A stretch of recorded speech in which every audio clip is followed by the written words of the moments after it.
It's early March 2016, and once again, Baxter State Park in Maine is in the news regarding the Appalachian Trail.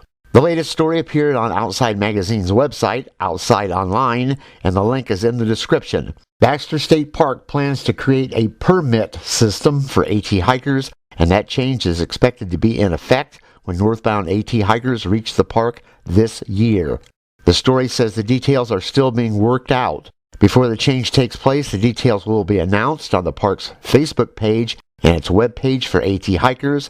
That link is also in the description. The big question, of course, is whether this permit system will be used to limit the number of hikers entering the park, and the answer is not yet. Under the current rules, AT hikers have to sign in when they enter the park. The park's website says this happens at the information kiosk at Apple Stream and again at Katahdin Stream with the ranger as hikers end or begin their hike officially. Also under the current rules, only 12 hikers can spend the night at the Birches campground in the park, and it's first come, first served there.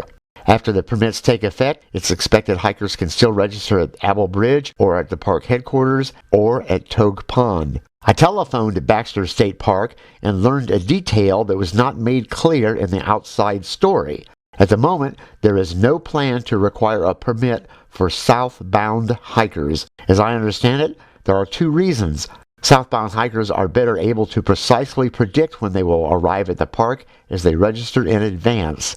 This means they can more handily reserve a camping spot at Katahdin Stream Campground or Apple Campground, which is not to be confused with Apple Bridge or Apple Pines. This assuming they need a campsite at all. Here is what I see as the big detail. The outside story also says Baxter State Park may eventually have to cap the number of thru hikers who enter the park on a given day.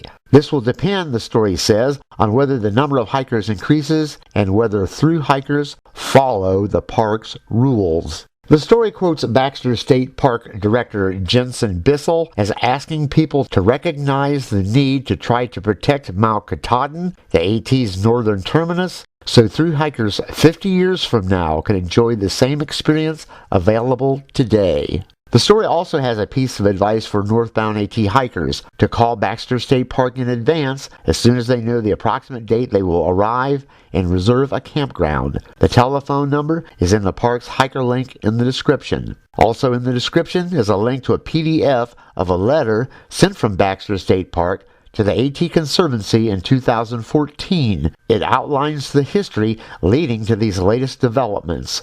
Let's bookmark the park's webpage and watch for that official announcement. I'll report back here when I see it. And as always, thanks for watching.